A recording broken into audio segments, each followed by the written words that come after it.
Toronto. VK on the beat. Check. I'm in Toronto where you wanna get the city love. I'm from Toronto where you wanna get the city love. I'm in Toronto like we wanna get the city love. My city love me back for my city love. Welcome to episode 1191 of Toronto Mic'd.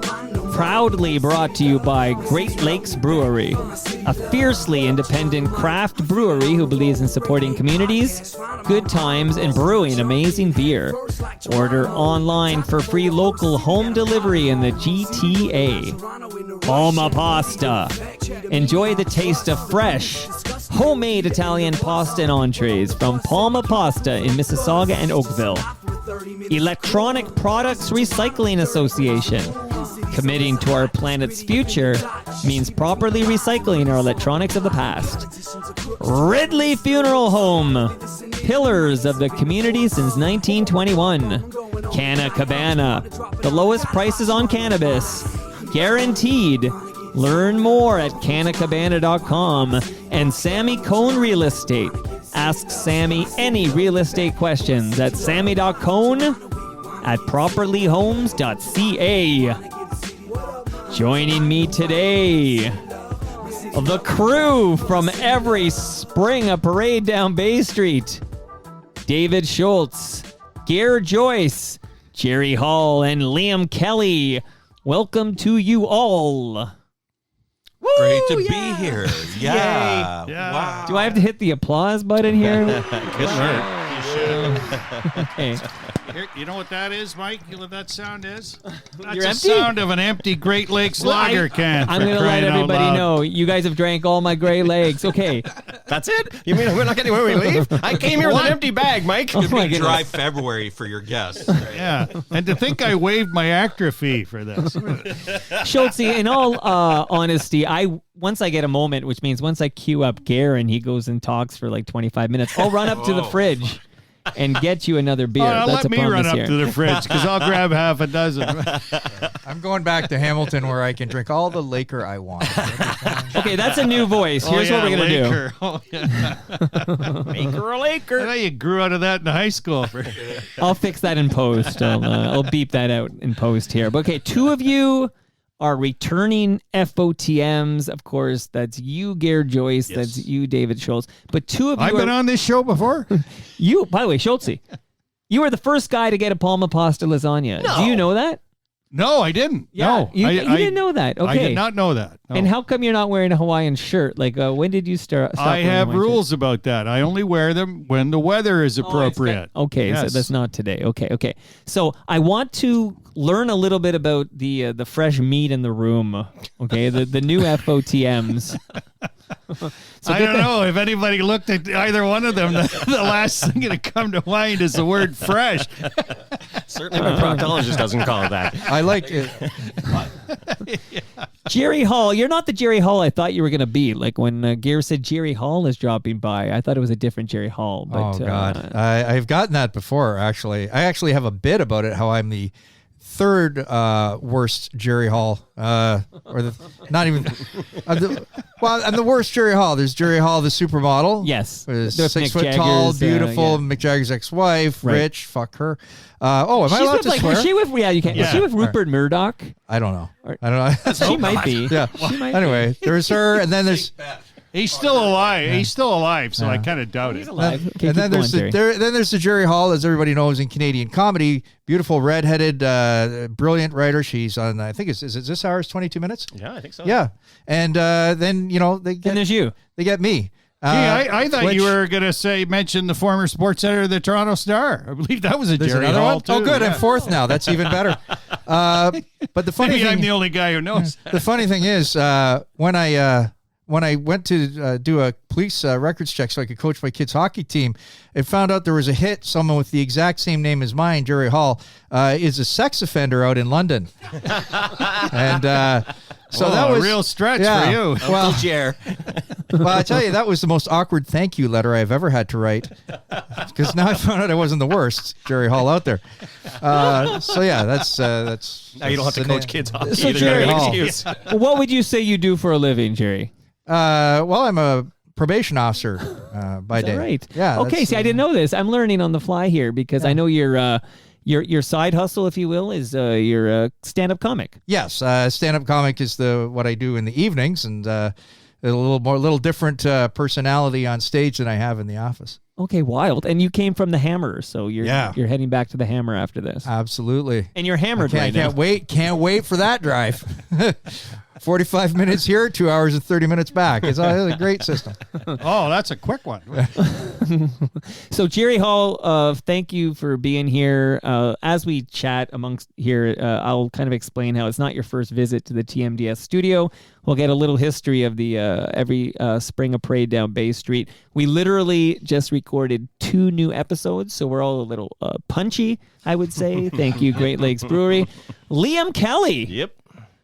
What would you say you do for a living, Liam? I'd say I'm a comedian. Okay, you're an actual stand-up comic. Like, you don't need a day job. You can. I could use one, but I don't. He's Like that, most of us. He's that rarest of birds, a comic in Canada who actually makes a living from it. You know. I thought it was just Ron James. Yeah, Like, it is. I pick over his entrails every weekend. Hey, bye. Can I eat some of that? It's okay.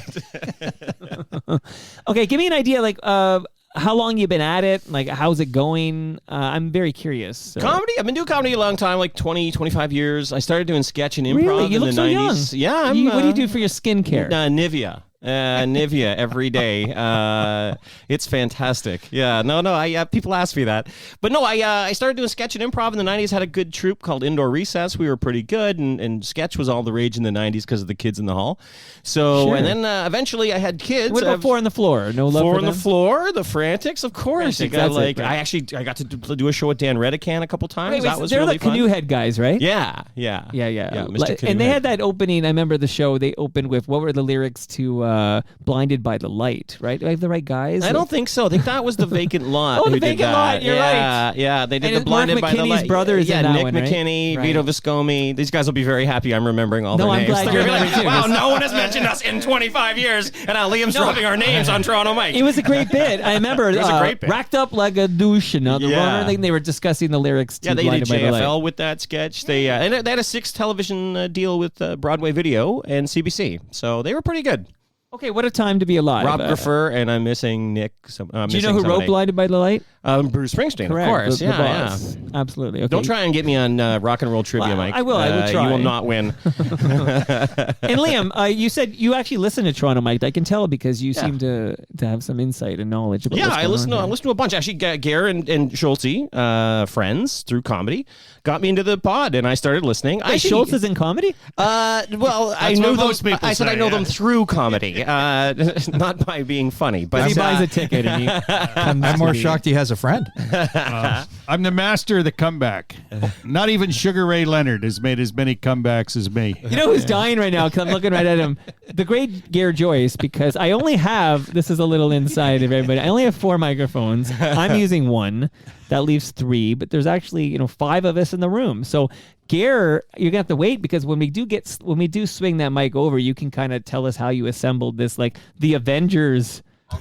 The Avengers of whatever you're calling the every parade, every spring a parade down Bay Street. But I know.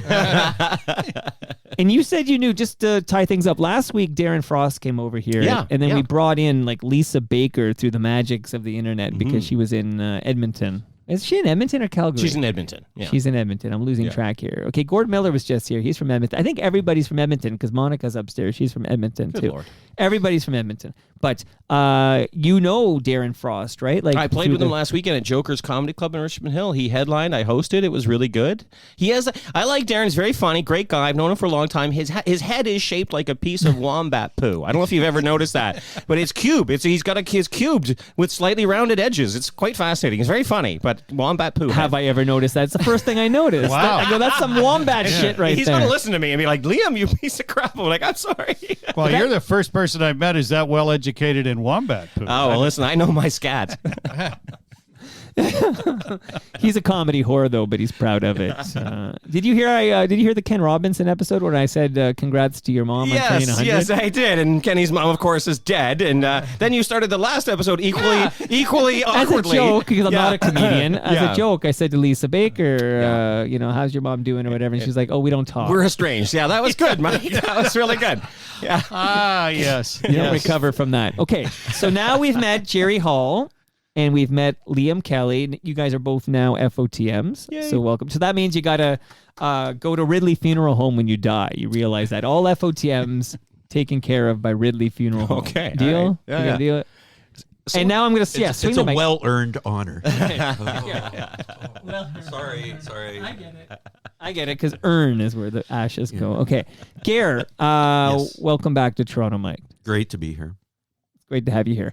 How did you assemble, I got so many questions, but where does every spring a parade down Bay Street come from? I know you write it all, but how do you decide who's going to be members of the cast? Give us the lowdown there. It's a very low qualifying height that you, have to show up. No, you know what? Shoalts read the Audible version of this, Which is excellent. which is so much fun. If you toss out Hammer's, If it was so great, how Singing. come I haven't got a royalty check yet That's for right. crying out loud? it's only 2 years that you have to wait with Audible. But Did you at least get him some beer? Any great He loves the lagers, by the way. I'm speaking gonna of run up and beer, get one. Mike. Okay, I will actually. Yeah, keep going, and I'll listen while I run up. And if there's dead air, we'll I'm fill the it, Mike. guest. I can leave the room. So just so the audience understands, I'm Mike just- is now leaving the room Yeah. to get I'm us the- degenerates beer. Yeah, well, yeah. Can we lock that He'll never door? have to think Right. very long when someone asks him, who are the most obnoxious, overbearing guests ever? And But what I will say, in ignoring the peanut gallery here, is that Shoalts and I He were came back sitting with at one. the Guys, he came back with one. one beer. yeah, it's for me. So I don't care. Hey, don't run away. We'll crack him on the mic. So Shoalts, a nice cold Shoalts and I used to be one number apart with our phone numbers at the Globe and Mail back in the mid-90s. Do you remember the extension? 5194 5195. Very good. Nice. There you Very go. good. I still have my business card from there. It's so old it doesn't have an email address. Right. Thanks, Mike. So yeah, Dave and I go way back. Liam, I think the first time we met, I did a show up in Richmond Hill. Yeah, or yeah, my St. Louis show that I used to It run. was super when you had all the old geezers up Yeah. at the bar, the Cialis Row. Yeah, right? what we had was we had a group of regulars who would come every week and they would sit at the bar facing away from the stage but laughing. So we called them Cialis Row. And I would give them the 20-minute warning that the show was about to end so they could take their Cialis. That was the idea. So they kick in by the time they were leaving. That was our concept there, Gare. They could push their empty across the bar. But in Gerry, we met at amateur night at Absolute. Is that what it was? That's what it was. And you were like, wait a minute. Or if you're doing your Ted Reeve, wait a minute. But you were like, Gare Joyce, right? And it was like, yeah, And so anyways, you had read a book or two. You've probably been gifted them for Christmas, as all hockey books are. He got some from Vainglorious Remainders, I think. Vainglorious Remainders. But so you guys came out to do one of my book launches. The only reason I would write hockey books is so that I can have a launch party and invite my comedian friends to do time. So that's how this came down. To have someone read these pieces here, you'd have to want to like hockey a ton, right? And these guys do, and Liam is a machine with voices and characters. But then I have to wipe down the mic afterwards because it's always wet. Crazy. I apologize. Hold on, ready, Mike? All right, on the mic, There we Liam go. Kelly, everybody. There you go. Nice. Great Lakes. Thank you so much. you, Great And Lakes. Jerry is a huge hockey loving guy. It's just a nice fit. I think Jerry's- we've got the right It's a good crew. Jerry's also one of the best roast writers and roast performers yes. in the country. You Really? can give a roast joke or roast stuff. Do you think he looks a very good. bit like Wendell Clark, like from He Silver does, Ink? yeah, time. a little bit. Wait, is it Wendell Clark? Is it no? Or, yeah, It's no. close. I used to get a lot of Wendell Clark when I was younger, and often it's funny because I used to do just a kind of throwaway line in some of my stand up was like. I used to just mention I look like a shitty Wendell Clark, and it worked great in Toronto. But if you do it outside of Toronto nowadays, nobody knows who the hell you're talking about. So- Right. You Well, got it. you got more hair than Steve Wendell. Bannon is what Yeah, and you used to use that line too about you looking like Steve Bannon. Use and it that was line. true, He did a yeah. whole routine about it at TMLX my career. 3. That was, by the way, if astute FOTMs will remember that David Shoalts and Gare Joyce did stand up at a TMLX event. Oh, I guess that's right. I, too, met one of these guys at amateur night at Absolute Comedy, only it was Liam. That's where I met you. And I remember I met Jerry at a show at a little joint in Brantford that was put on by a Brantford comic named Robert Beckham. Okay. And Robert's a good guy, and that was the first time anyone gave me 20 minutes. And that's What'd you do for the other 19 minutes? I'll tell you what, that was a time. few years ago. That stretched me to the max. Yeah, I was scraping the Even barrel Mrs. dry. Schultz doesn't give you 20 minutes. Oh, maybe 20 times in 20 minutes. Oh, yeah. And while Robert has put on some good shows, with good audiences and well attended, that was not one of the shows. He had to do 20 minutes in front of a lot of people who really didn't want comics to be there. It was a trial by fire It for was sure. a tiny little restaurant that even if every seat were filled, there'd be less than 40 people in the room. I'm saying there's no you couldn't have shoehorned 40 in that place, right? It wasn't much bigger than 20 this max. room we're sitting in It was right now. tiny. Yeah, It was it tiny. was very 20, small. 20 max. I think this is a good crowd for me to ask a little more about like the Toronto stand-up community, like because I kind of dabble. I get a Darren Frost here. I just had Precious Chong here like a couple of weeks ago, but I get a little taste here and there.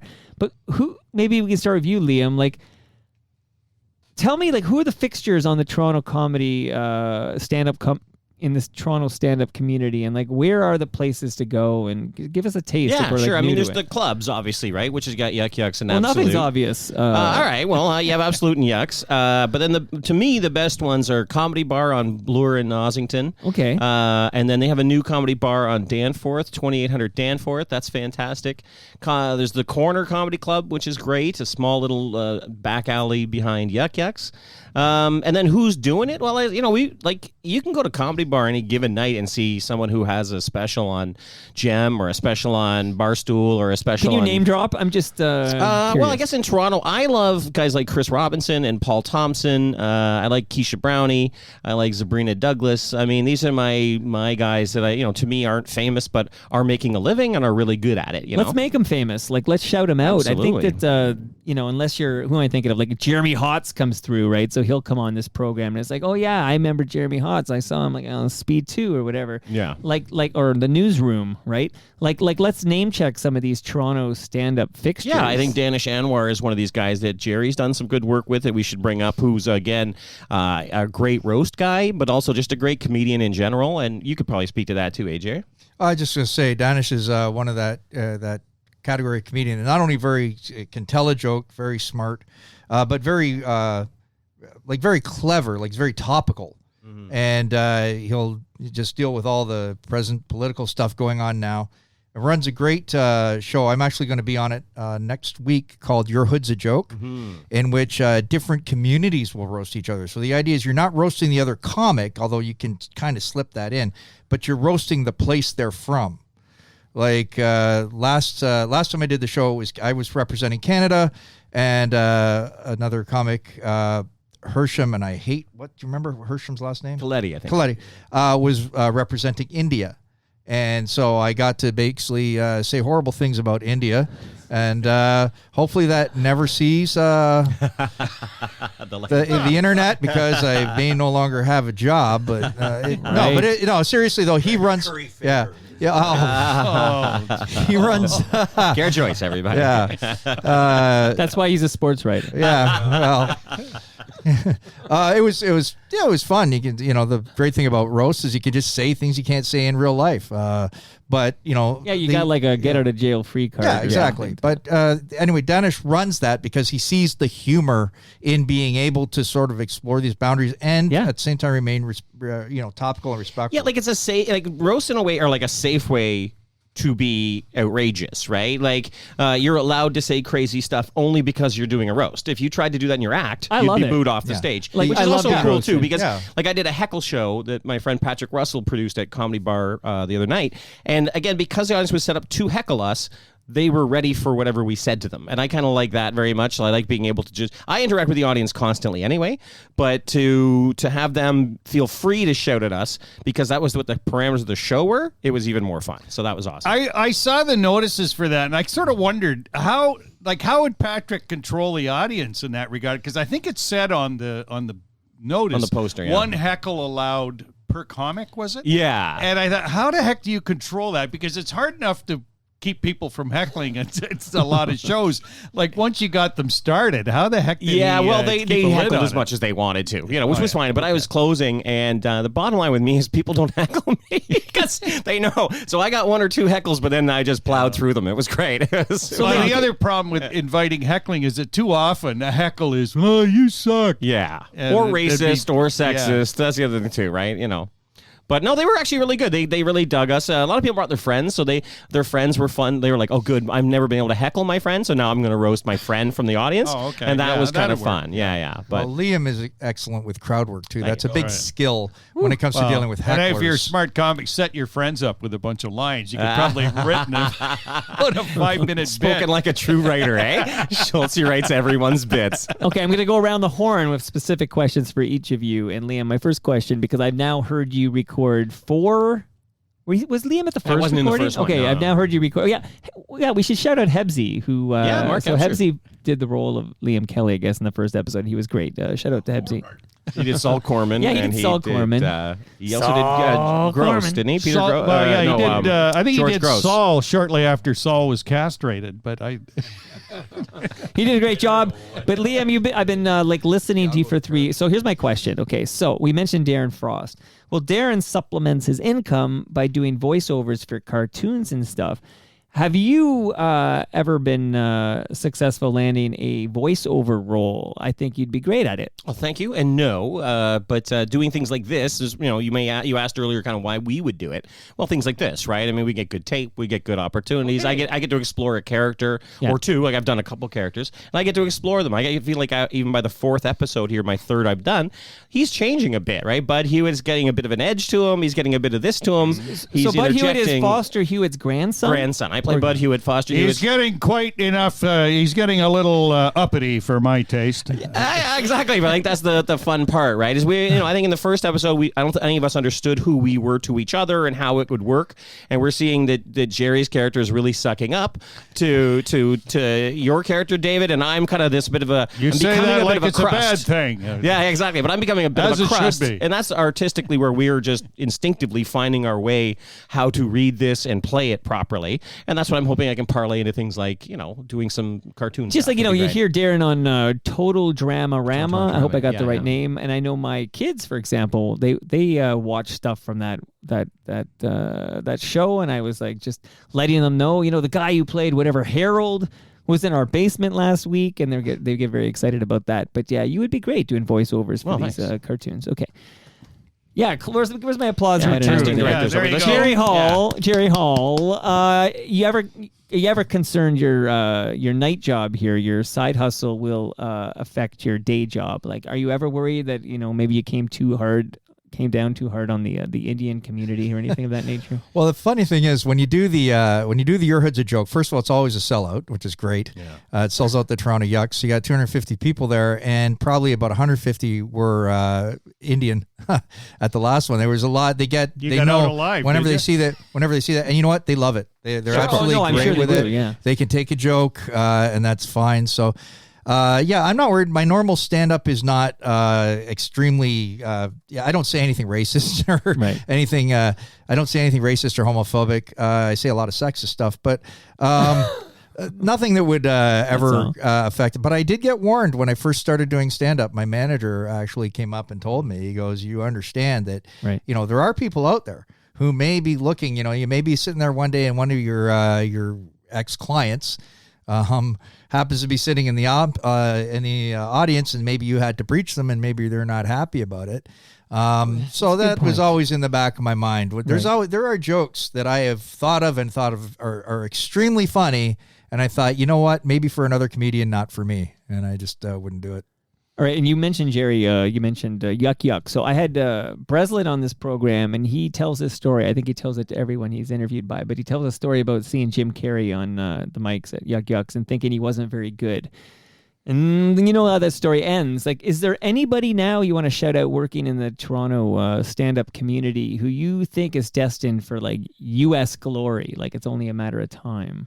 That's a tough one. I think when it comes to the young comics in the scene, Liam's probably more qualified to answer that than me. Well, because Liam, you can take that one over.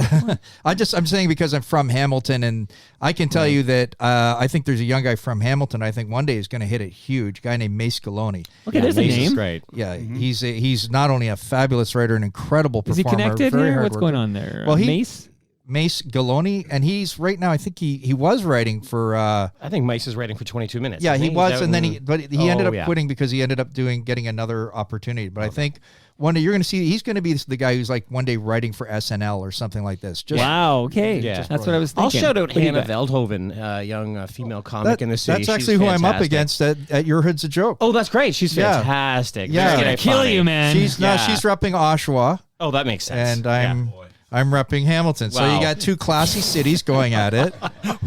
Two pigs wallowing in the mud. Decide which city has the best caviar. That's a lose-lose, I think. Yeah. I'd also shout out Sarah Ashby, who I think is really great. I'm sorry, I'm going to interrupt you again. Sarah Ashby, I've personally battled a few times in roast as Great, well, and yeah. she is also fabulous. Any relation to Roger Ashby? I don't think so, but I mean, she could, but just very funny. So How many there's a Ashbys couple. could there be? I guess yeah, there's a few. exactly. Alan So there's Ashby. a couple off the top of my head that I'm like, yeah, these two, you can almost see them. Here's the thing about comedy. It takes, and David and Gare will actually probably really know this, as they started comedy very late in their lives. It just takes time, guys? Like, it takes a lot of time. And what we're saying is guys like Mace and Hannah are people, and Sarah, who really had it really quickly, who seem to have caught it faster than the rest of us, and that's cool. They found their voice. And and the other thing you need to be in comedy, because, well, A, it doesn't pay any money, and B, Rich. there's so many people in it.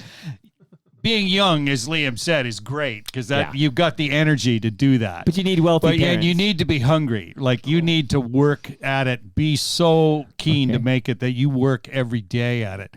A guy like myself, I mean, I'm retired now, and I got into comedy when I was in my last five years or so of working.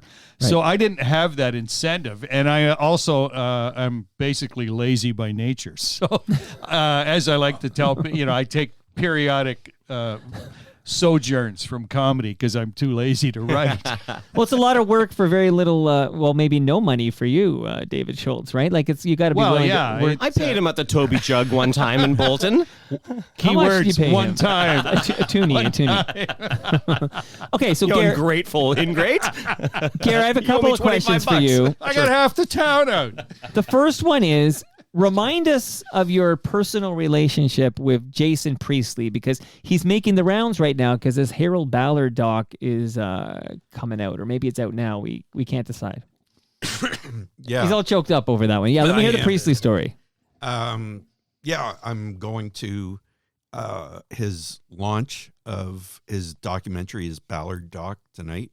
Where is it tonight? It is at the Scotia Theater yeah. on Richmond. Sure. And my older daughter is my plus one, a CPA, so she's going to be trying to drum up some work. And Jason, it was the craziest thing that he came across the novel that I wrote, like within my first novel, and within the first 6 or 12 months, he'd read it and optioned it. and that just isn't supposed to happen. And that's called No Code. What is it called? That's a called Neil The Young Code, album. and it no, it's a became- Pearl Jam album. The Code. Yeah, it's called The Code, and it became Private Eyes, which had a 6-season run, and who knows if it has an afterlife? We don't know. I know that Jason and the producers, Sean Piller, Lloyd Segan, and Cindy Sampson, the star female lead. Everyone was sort of blindsided when Global didn't pick it back up. Well, real talk. Why the hell didn't they pick it up? It was popular, right? Come on. Let's see some Gare Joyce honesty here. Yeah. I think that it wasn't its moment. There are, if you take a look at shows right now, I think that if they would say that there wasn't a diversity element to the show, and I would sort of, and the producers would push back on that a bit. I know that the one director who's a young black director, he got his start on Private Eyes. Now he's doing the reboot of Youngblood. Like, there was all kinds of... They're rebooting Youngblood? Yeah. Wow. Yeah, they're doing Youngblood too. And definitely going to be better in Youngblood 1. Is that possible? But I do think there was questions of, is it diverse enough? And But can't you just add characters and diversify that shit? yeah, well, I mean, like you had They did that for Teen Titans, I noticed. an Asian woman, a South Asian guy, and they had a black supporting. Did you think of going the Hudson and Rex way and putting a dog in one of the leads? That cheaper, by the way. You don't have to pay the dog a lot. so The help craft me truck God. is really cheap, guys. So help me God, in the code, right? In the code, the dad of the main character of Brad Shade, he was an ex-cop who had a German Shepherd, and I just thought I'm gonna spin this out, right? He was head of he was the retired head of the Toronto Canine Police. Oh, right? yeah? There you go. So yes. Yeah, well, they may not have renewed it, but he still got 6 seasons out of it. So the other thing Gare knows that he's not mentioning is it allowed him to become a member of the Idle Rich. No, You need 100 episodes for the Idle Rich. no, buddy. 100. You would have. Yeah. I'm sure you got 100. Didn't No, you? he didn't. Okay, but real talk, Gare. You know where you are. You're on Toronto Mike right now. You don't have to show me like your tax receipts or anything, but is this like life-changing income? Mike, you took the bus from the city out here. Okay, Yeah. relax. No, I took the bus. How from fat is it? Is that a Indian George Station. Costanza wallet there? Let's see what's No. going on there. No, it was fine. Mad Stacks. Right? It was I fine. think if I can catch lightning in a jar again, and I think I'll be better prepared to negotiate a hear good you. deal. But you know what? Like, I had no expectation that my novel was going to get turned into a TV series. Like, that's just found money. So I was overjoyed with the process. Awesome. Liam, what were you going to say? I spent a day with Jason Jason? Priestley. Okay. Can I tell you about it? Yeah, let's hear it. The date happened to be September 11th. 2001. Wow. I was, it's true. I was booked on I will tell you the story. I was booked on as an extra. I was an extra on a film shoot that Jason was starring in The Artful Dodger at Young and Bluer. We were shooting a bar scene. Okay. And I woke up that morning to find the news like the rest of us. I watched the second plane in the second tower. I took transit down to Young and Bluer for noon. And I stood at Young and Bluer at noon on a Tuesday, I believe it was, and not one person, nothing. It was freaky as heck. Yeah. Went to set. Jason was the star of the movie, and they said, you can all go home if you don't want to be here. And that's never happened on a movie set in my entire life before or since. And Jason was dating a makeup artist And he was like, my friends in LA said that a plane just crashed in LA, and we were all freaking out on the set and stuff like that. And then there's one of the other, because he was like, he had cell phones and blah blah blah, like a real modern human in 2001. Right. And but then we ended up staying there all day, and but it was a pretty wild day for all of us. And just that, I mean, I was like, and Jason talked to all of us, which was, again, you know, when you're background, that never happens. But it was just one of those days where all the rules were kind of broken. And he was a really cool. He ended up, I think, kind of basically directing that movie too, because it was a bit of a dog. But that day was the opening day of Toronto Maple Leafs training camp. Oh, yeah. And I remember driving in it was one of the few times I had my old TR6 on the road. It was a gorgeous day, sunny, warm. Yeah. And I was just on Yes, the it was. ramp from the 427 to the Gardner, and they broke in on the news on the radio to say a plane had gone into the tower. And we spent most of the rest of the day down at the, then it was the Air Canada Centre, watching on TVs in the hall with the rest of the players and everybody. You know, we saw the second plane, and then the most dramatic moment after, when each of those buildings came down. That was, and we were, all of us, sort of hanging around there that day. Way to lower the barometric pressure in here, Hammer. It's Say, I'm glad 7-Eleven or 9/11 worked out for some people. 7-Eleven, that's 7-Eleven, 9/11, whatever. That's another disaster. Jerry's from Hamilton, guys. It'd be weird. Like it's sort of like, you can imagine though. There's some people that good things probably did happen that day to them, but it's forever. Like some guy lost his virginity on 9/11, and My favorite Bob Dylan album came out that day. By Love and Theft by Bob Dylan came out that day. One of my absolute favorite Bob Dylan albums came out that day. So. and everyone who has a birthday on September.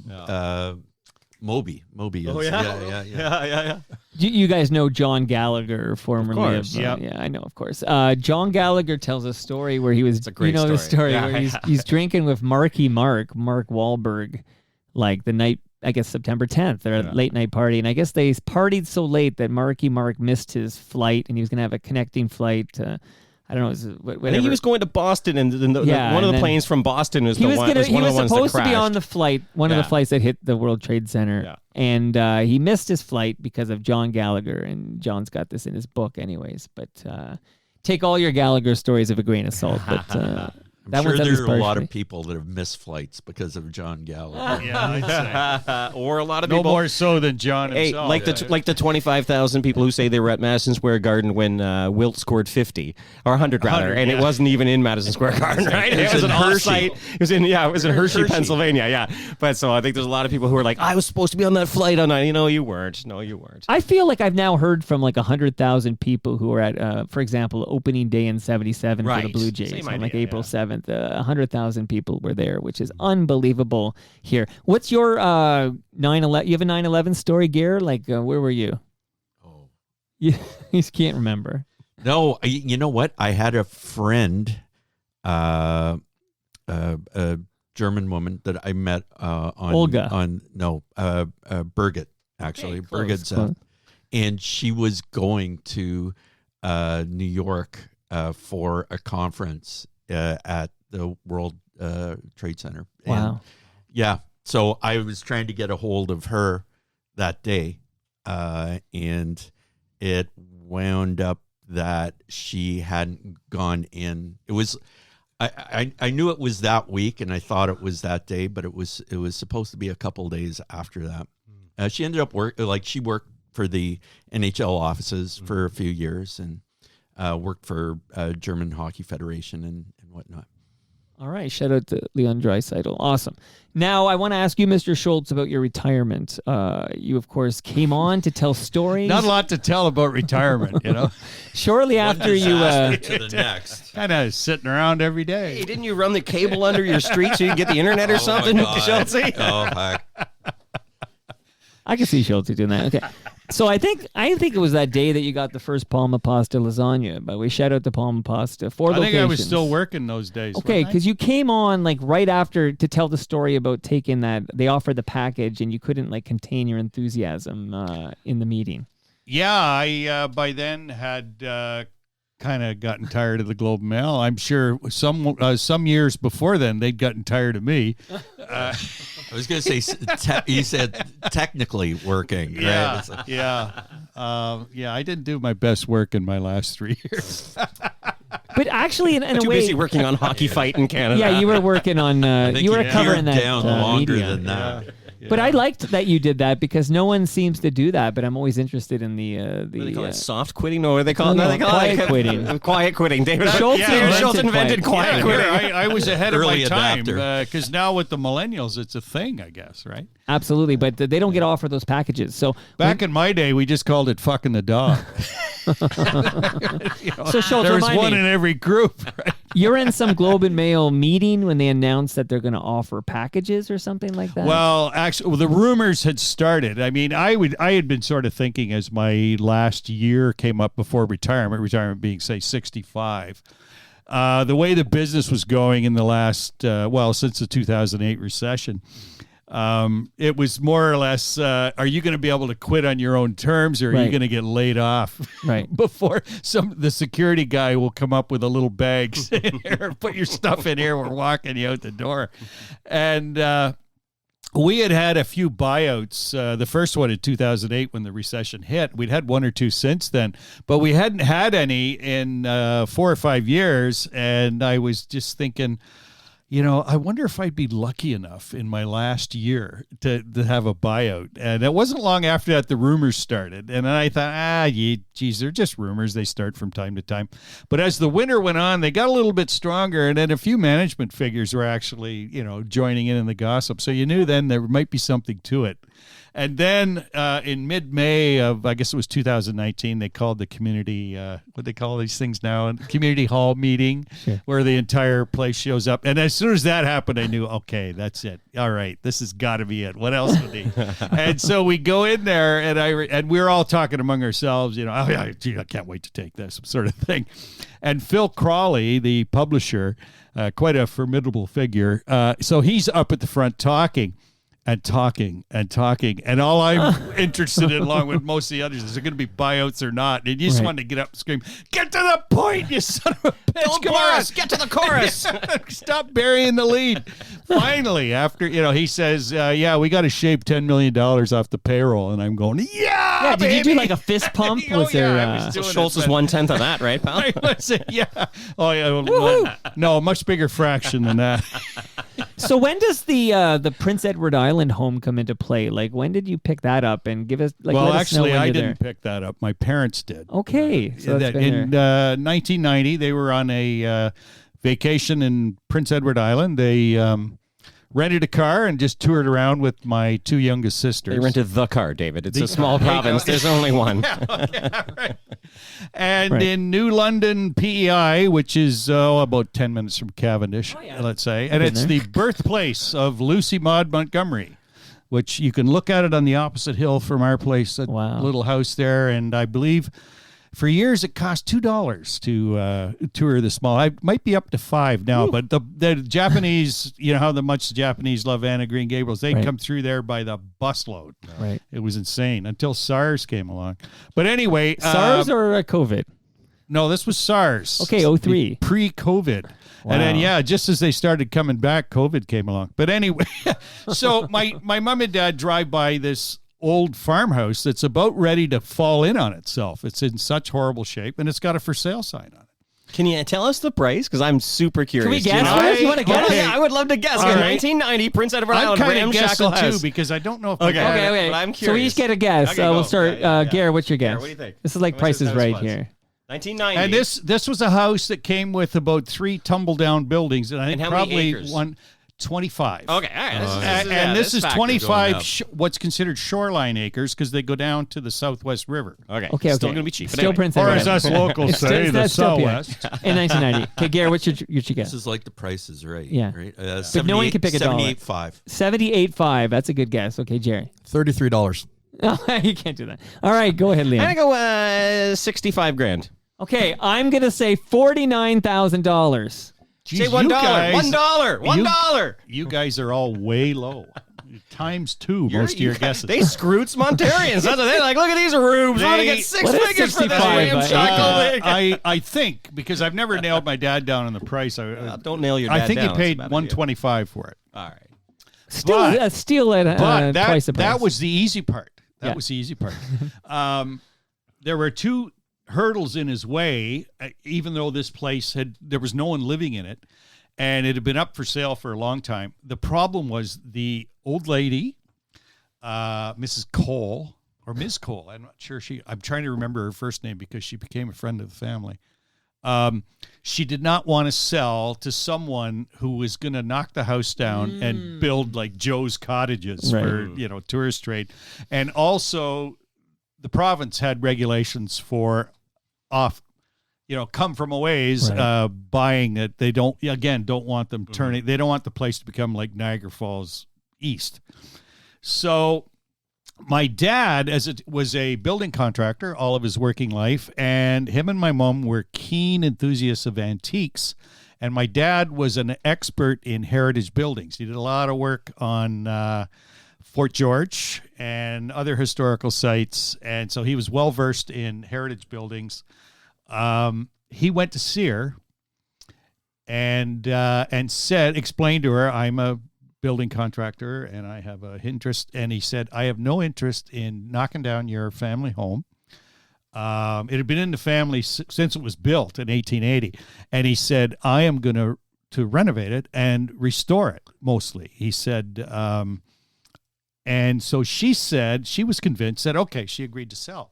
And so he spent the next year, he even sent some of his guys out from the construction company, and they restored the place to even better than what it was originally. And he ended up winning an award, an architectural award from the province. A prestigious award. Helping preserve, the island heritage buildings. And they the local CBC radio station did a documentary on it, and they took, I can't remember her name. It was double-barreled like Fannie Mae or Ellie Mae. I don't know. They took her they were there Ms. when Cole. they were there, the CBC radio, when they brought her to the house for her first look at what he had done with it. And she was just floored. She was crying, and she said, and then she crowned the show by saying, I'm going to die happy now. Because she was living in a senior's and then she residence. clutched her chest and she dropped dead. That's how we wound up with this place. We've had it ever since.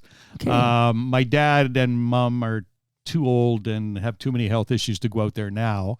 But we've sort of taken over the management of it. And he's also, over the years, he built an apartment in one of the outbuildings and over top of the garage and what used to be, I don't know if it was the stable or what. He put another apartment over there to accommodate our family is getting kind of large because he had 5 kids. All the 5 kids now have their own kids, so we fight over who's getting out there. I was going to ask you, do you spend the summers out there? What's the deal with the? There's too many of us for spending the whole summer out there. So basically, we divide it up in 2-week parcels. There's 10 prime weeks, so each kid gets 2 weeks. And here's my question: are there any other Toronto people that you know who are also in Prince Edward on Prince Edward Island? Well, our neighbor is Dion Phaneuf. Well, there you go. He lives across the river. Wow. Yeah, his mom is from Summerside, and his father's from Edmonton. That's why he grew up in Edmonton. And their family big name. Okay. has a big parcel of land, sort of kitty corner across the river from us. And it started with his mom's family, had a small house over there. And then as the family expanded, they would build more houses down the river. Over the years, we watched them go up. Oh. And then when Dion Phaneuf signed his first big contract with the Calgary Flames, he bought the farm next door, the entire thing, and built this massive place that even has a helicopter pad. Wow. Okay. Oh, yeah. And he used to, for a while there, he'd have a party every summer. It was the social event of the year in PEI, and he would hire 2 bands, so there wasn't a break. And they would perform right down on the river. They had a little building there. And they would go from about 9 o'clock at night till 6 o'clock in the morning. And it was like they were playing right outside your window. And for whatever reason, my 2 weeks were always when this party was And he on. would never invite you, of course. No, I never got invited. No, not at all. It was sort of a badge of honor among the locals to be invited. The farmer who rents the 25 acres of land that that my parents have, sort of a family friend. He got invited one year, and that was quite a feather in his cap. Okay, awesome. So it sounds like retirement agrees with you. You look happy. Well, sure, I'm not working. You're working hard for Gare here on the every spring because you're Red York, the most important character in these. Self-important. Yeah, well, Which, by the way, if I'm, and I know I'm gonna get back to Gare in a minute here, but if nobody's heard, if people are like, "What the hell are you talking about?" Okay, so on Audible.com, you can actually buy like the real deal every spring, a parade down Bay Street, and that stars David Shoalts, right, Gare? Yes, that's correct. Right. I know that's correct because I've heard it. It's very, very, very good.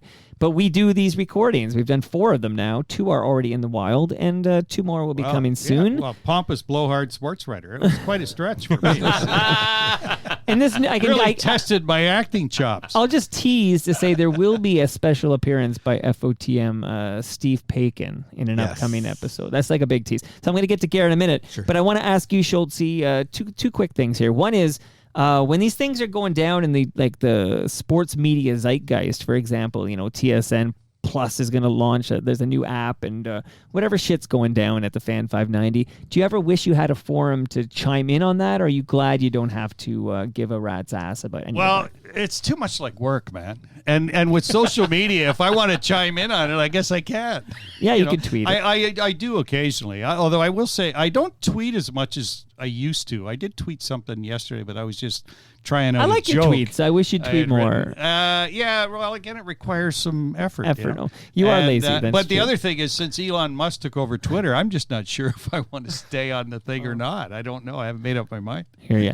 All right, so last topic for you, Mr. Shoalts, before I go back to Gare. I have a very interesting question for Gare Joyce. But David, what's your relationship like with Doug and the Slugs?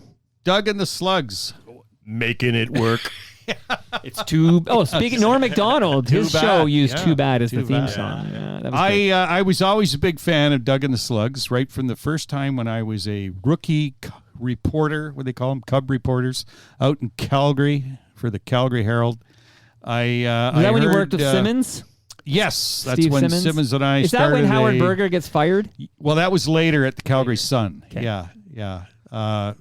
Well, Steve, Eric Steve Duhatschek has is told there that and- story many times. Yeah, I love Leave that. Howard Berger And, alone. yeah. Well, it shouldn't have happened. It was done by a really poor management group, but let's just say Howie didn't really help himself too. But yeah, it was sometime in that period I heard, I guess it would be Too Bad was their first big hit. And I just loved it. I just thought, this is a really sort of infectious kind of. It's not the same as most of the music I like. I'm sort of an old blues and Yeah, you're a I always like to say I howling like wolf or both whatever. kinds of music, blues and rock and blues. Right. And but I don't know. I just really like that. And I got to see him a couple times, mostly when I was covering the Grey Cups in the late '80s. The CFL would bring him in to Doug Bennett. to do big events there, yeah. And they put on a hell of a live show because Doug Bennett was just a great showman. And he died way young, right? Like 54. or 52, something. yeah. 52 Well, or the something. booze got him, and it was. I just thought he was so talented, and the band was so good. I just thought it was too bad that I to this day don't understand how they couldn't crack the U.S. market. Well, Huey Lewis in the News was already there. Well, yeah, but they were just a bit different, and I thought there's They been almost had far a bit worse of ska groups to them, didn't they, Doug? Yeah. Almost a bit of a ska or something. They were very unique sounding. Yeah. You can appreciate Making it work. You can They appreciate had, where they didn't quite fit in a niche yeah. that America could put and in a box. They did introduce a little reggae, but they sort of turned it on its head. Yeah. And I just thought there's far worse groups than that. Sure.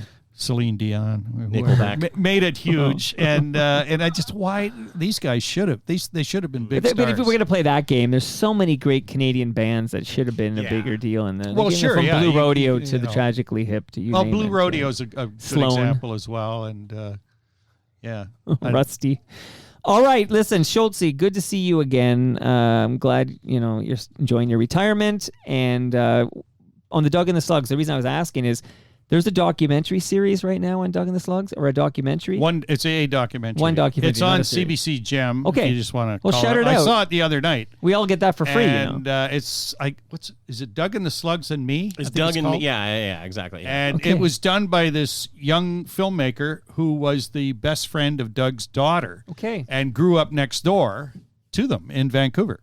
All right. I'm good friends with Blair Packham, who is the lead singer and songwriter for the Jitters. And one of the things I kid him about is that the Jitters was like trying to be a Doug and the Slugs clone, which was already a Huey Lewis and the News clone. But I digress. Okay. So shout out to Doug and the Slugs, and I will check out that documentary on CBC Gem. And Gare, back to you. You told me earlier it's on CBC Gem where I can see this Harold Ballard documentary, right? Yes. I know you're the spokesperson for Jason Priestley. That's why I'm asking you this. His You're lapdog. He prefers to be called lapdog. Now, I don't want you to I know you're personal friends of Jason, who sounds like a lovely man, and I can't wait to one day meet him. So I know you'll be very careful here. But have you ever He did come out to the Corner Comedy Club one night, like at an open mic, and I roasted him. When Jason comes here, he doesn't have to worry about bumping his head. What is he, about 5'8"? What is he? Oh, you are generous, sir. I'm 5'8", and I bump Because my 5'8" head. does bump their head. Yeah, that's true. Okay. But have you ever suggested to your friend Jason Priestley that he come on Toronto Mic'd? You know that I have. Well, I know. I'm setting you up to hear what you'll say on the He public offered record. the part of Red York to Jason when he turned it down. You prick. Honest to God, I was holding out hope that maybe I could drag him in here today. to talk about. But does he know I did a mickumentary on Harold Ballard? Like I think he got the idea from me. That was great, man. Yes, thank you. Liam listened to the mickumentary on Harold Ballard and loved it, and it's been out there for a couple years now. And then suddenly he's doing this Ballard doc, and he goes everywhere. He's been on every show. I haven't had him here. Yeah, I don't really understand like how he landed. This is something to do. But you know what, Jason, I think regards himself equally actor director. And I think sort of he might be more of a director rather than actor going forward. Well, he directed those great Bare Naked Ladies videos, right? My Old Apartment. Hey, I just wonder why it took this long for somebody to do something. Ballard doc? That's a good point. I can remember Mike was ahead of his time. Yeah, I had the idea first, Mr. Schultz. I mean, well, not only Ballard, but I can remember in the early 90s often talking with my old colleague Bill Houston, who was a hockey writer at the Globe for Well-regarded. years. Yeah. If only we recorded that And chat. we used to say to each other, what somebody needs to do is a mini series, if not on Ballard, then on Maple Leaf Gardens. Just go from Yeah, and there's a I mean, lot talk of, about good, bad, and drama ugly. from day one through right up through Ballard. And in fact, we semi-seriously talked about maybe getting together and pitching it. We never did because neither one of us knew that much about television. But to this day, I just think there's like a huge story yeah. right if you're there. doing a that's been missed. series, who plays Ballard? I would pick I have the one guy. idea. His name isn't coming to me right now. He's a Canadian actor. He played Nero Wolfe on that series, and I guess it was from the 80s or 90s. What's that? Shaken, Maury Chaykin. Shaken. Maury He's Chaykin. long dead, though. Yeah, I'm I gonna go thought he with- was still I'm with gonna go us. with Darren Frost. I think Frosty would be a fantastic Harold Ballard.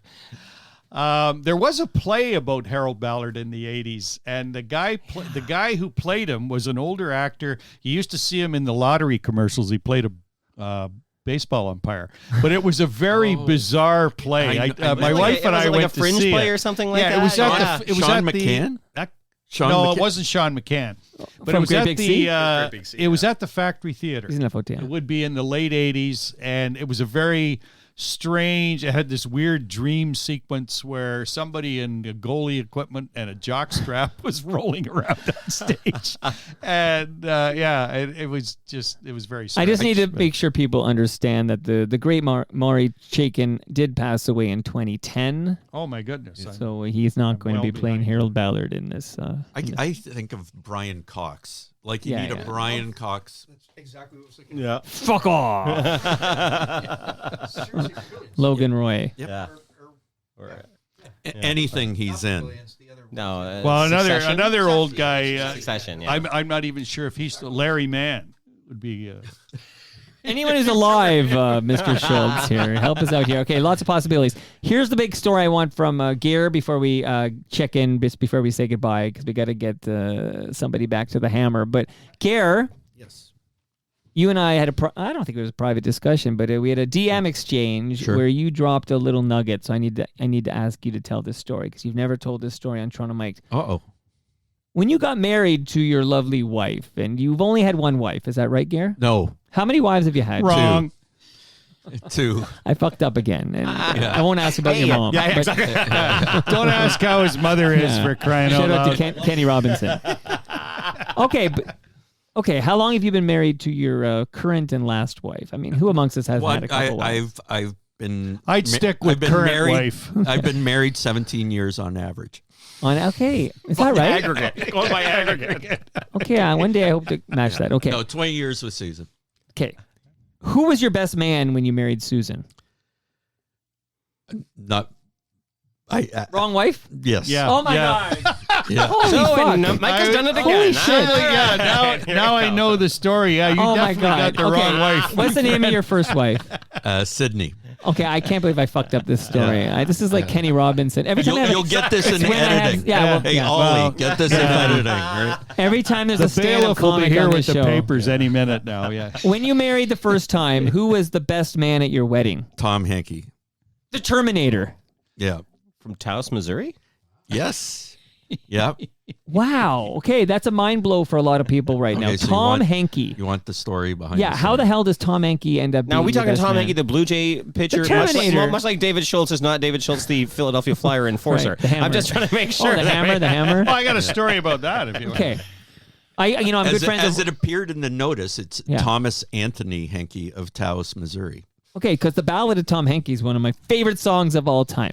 How the hell does the Blue Jay closer, the great Rolaids relief man, how does Tom Hankey end up as your best man? So I was assigned a story for when I was freelancing for the Globe magazine, Toronto magazine, and they wanted me to do a profile of Tom Hankey, and I said I'll go hunting and fishing with him in Taos, Missouri. And I went down, and I was supposed to go there for 4 days. And the full story is in my Audible, How to Succeed in Sports Writing Without Really Trying. I ended up stretching a 4-day assignment into 13 days. Jeez, he must have been well sick of you by the end. I was waiting for the Sure, I'll be your best man. Just go away. I was Whatever you want, get out of here. And so I was waiting for the photographer to show up, right? I went out hunting every night with Tom. No, I don't eat meat. Blasting right? away at the poor wildlife. Yeah. God. Quails and such. Yeah. At some point, were you shooting at some food and up from the ground came a bubbling crude? Right. But the fishing was not great. And so he said, well, you know what? Come on down to spring training and we'll go fishing down there. And I said, well, you know what? We're actually looking to, elope. And he goes, come on down and get married. And, I'll be the best man. And so all the pictures, Tom is the most nervous one. Like we're killing ourselves laughing. Tom Hankey. But yeah. And Well, so he knew how it was going to end. yeah. So Yeah, Mike, that you didn't get a save on this one. Yeah. It's a blow and save. Yeah, even Hanky couldn't save They that don't marriage. call me the Terminator for but nothing, man. my best friend, I called him up because we kept it completely on the down low that we were eloping, Right. right? And I called him up and I was like, Yeah, Steve, you told your best friend, you can be best man at my next one. Yeah. He says, no sweat. You're Calling going to her- look at next Calling year her or wife the number year one was a after. mistake.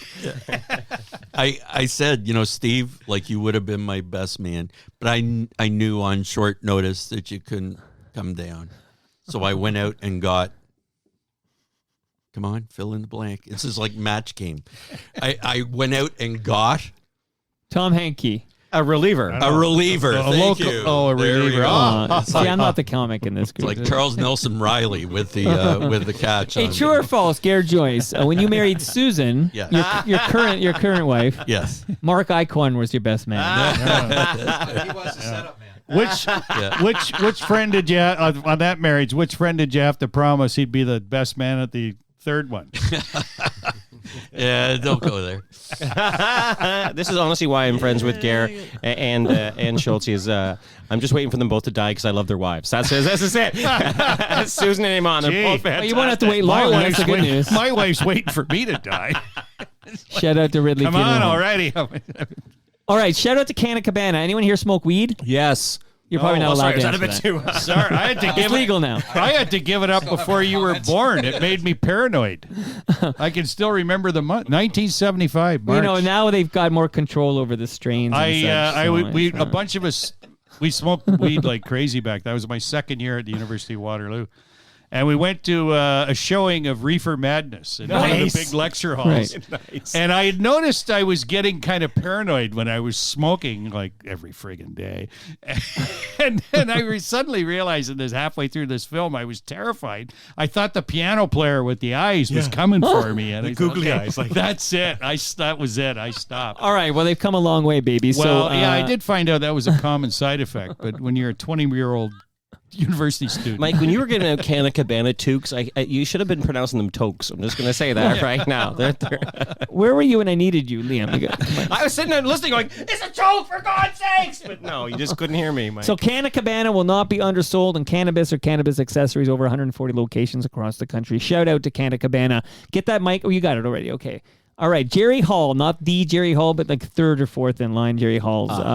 How was this for you, man? You're finally, you can tell everybody, you can tell all the convicts you work with and everything. You're now an FOTM.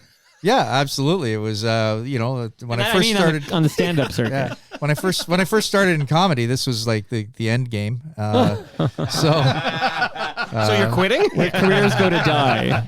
Yeah. I am now going to retire. It's a joke spot. Now that I've Ron clarified, James has been here twice. Okay, all right. Look what happened to him.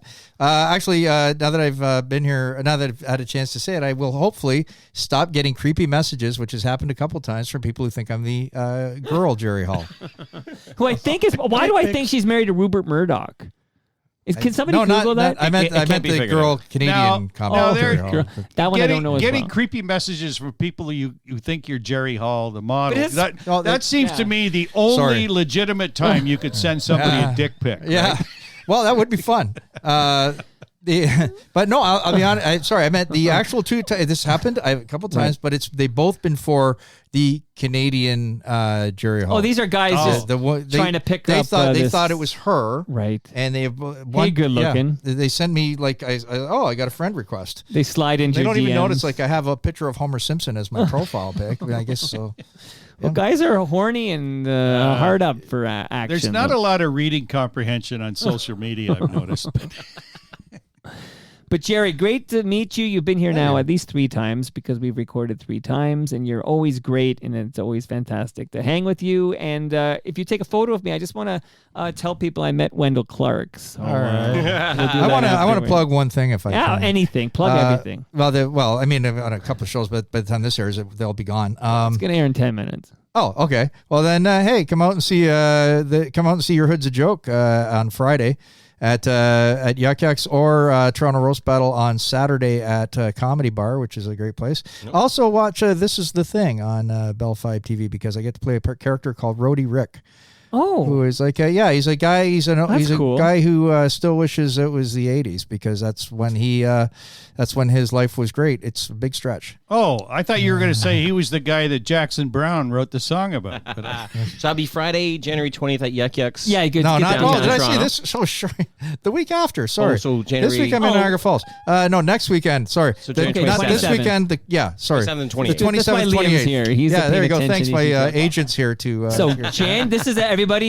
January 27. What's the location again? That would be at Yuck Yucks, Toronto. That'd be a late That's show. a late show. That's 10:30, but always Yeah. sells out. So if you're going to do, you probably need to And get them online. Your Hood's a Joke. Your Hood's a Joke. And you're battling some. I'm battling. What was that girl's name again? Hannah Veltman. Hannah. Yeah, Okay, she's and representing Liam Oshawa. It vouched should for be her. great. Yeah, Yeah, she's great. yeah. It Amazing. should be great. It'll be a battle. great show for sure. Okay, amazing. And Liam, we close with you.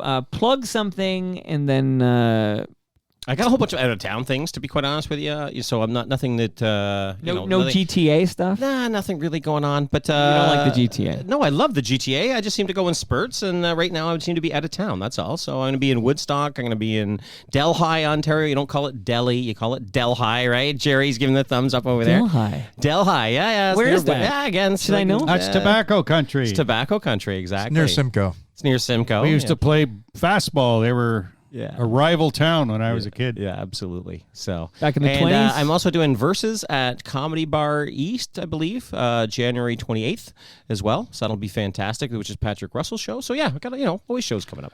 All right, at Liam Kelly Comedy on Instagram is the way to find me. Okay, Liam I know Kelly, Mike says very I'm not funny on guy. social media, but I am. You're not on Twitter, which I'm not on means you're Twitter. not on Yeah, my well, Twitter social doesn't media. count. It's a cesspool. Can I get a plug in here before we go? A hair Absolutely plug? not. A hair plug? Yeah, that's probably what I Okay, need. fine. But If I give you a plug, then Gare gets to tell us more okay. about plugging whatever. You go first, David. all right, well, I'm not nearly as big a wheel in the comedy world as Liam or Jerry. So all I can tell you is Crack up your spoke, pal. I'll probably be at an open mic somewhere next week. As long as I get off my ass, Probably not, you lazy son. and start my latest comeback and actually write some material. But we'll see.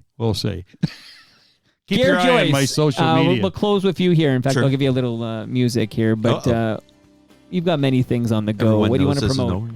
No. What's that? Everybody knows this is nowhere? No. That's for your episode 4, Yes. in which I kind of sang some Neil Young, but people have to tune in to find You out. can tune in to hear Mike singing. Helpless. All right, you're not helpless, Gare. Plug something. You got the every spring a parade down Bay Street on audible.com. Yes, and I've got, I have also a Substack of. I highly recommend. Yes. How to Succeed in Thank Sports you. Writing Without Really Trying. Fantastic. Yeah. So that comes out 2-3 times a week with some paid content and lots of free content. How do we And subscribe to that? just on Substack? If you search my name, it What's will- your name? Gare Joyce, everybody. What? Look, he's trying not Funnily- to promote Mike. Stop it. Yeah. How to succeed in sports I'm writing? trying not to succeed, and I'm trying. How to succeed in sports writing without really trying? Half of that describes my career. But Except for the succeed part. Yeah. So that's what I'm dedicating a lot of time to these days, and doing some writing for some U.S. outfits as well, and not doing too much comedy. I'm hosting, or not hosting. I'm judging. yeah. Judging. I was going to say, out I in, saw your face on a Kingston Ryan show. Denny, Yeah. I didn't give him permission to do that, but So now you're getting stopped in the street, I suppose. I know a everyone good knows lawyer. everybody. I know a good it's lawyer. not that big. But no, if people could come and check out the Substack, that would be great. And I started doing it to promote the Audible project, which is a comic, I hope, memoir, and it's sort of taken on a life of its own. And that brings us to the end of our 1,191st show. I actually have, yes, it is the 1,191st show. So you can follow me on Twitter. I'm at Toronto Mike. David, you're D Shoalts. Is that right? D Shoalts on Twitter? Yes. D Shoalts. And some variation of that, maybe even David Shoalts on Instagram. Although I post on Instagram maybe twice a year. D. Because I don't Shoalts on really Twitter. understand it. Gare, what's your Twitter handle? Unfortunately, it's Gare Joyce NHL. You ever going to change that or no? That's left over from ESPN days back in like 2009, I guess. Jerry, I do follow you on Twitter. What is your handle? It's Gerry with a G. Gerry Hall Comedy as the Twitter handle. All right, now we already established there's no Twitter for Liam, but he is active on Instagram. Remind us Liam what that Kelly is. Comedy. At Liam Kelly Comedy. Kelly Comedy. Great Lakes Brewery is at Great Lakes Beer. Palma Pasta is at Palma Pasta. Recycle My Electronics are at EPRA_Canada. Ridley Funeral Home are at Ridley FH. Canna Cabana are at Canna Cabana_. And Sammy Cohn, if you have any real estate questions whatsoever, so long as it's not about Prince Edward Island, you can reach him at Sammy Cohn On Twitter, KOHN, like I said, or you can write him an email, sammy.cohn@properlyhomes.ca. See you all tomorrow. Everything is rosy and gray. Well, I've kissed you in France and I've kissed you in Spain, and I've kissed you in places I better not name, and I've seen the sun go down on Sacré-Cœur.